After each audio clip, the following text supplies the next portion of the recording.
right there. And there's one right over our heads. Yeah.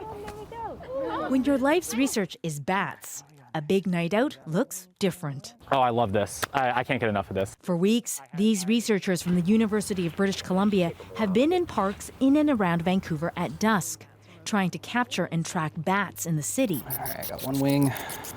I know, sweetheart. The bats are weighed, She seems kind of light. measured, 33.1.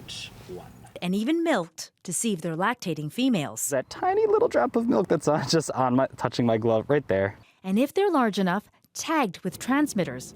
The hope is to gather enough data to know how many there are before danger strikes. So now I'm going to do a wing swab on both her wings for PD. PD, or Pseudogymnoascus destructans, the fungus that causes white nose syndrome, was detected in BC this year. It forces bats out of hibernation in winter when there's no food, so they starve. Out east, that up to 95, even higher percentages of the population have been lost when white nose comes around, and so that might happen here as well. Little brown bats like these, common in Vancouver, are now considered endangered.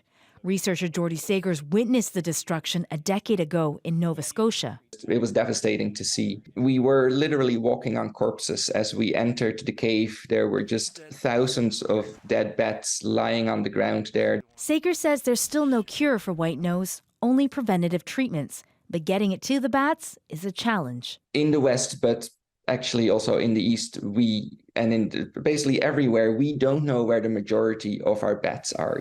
The hope is with studies like this, scientists can find and protect the bats first before it's too late. There goes that one.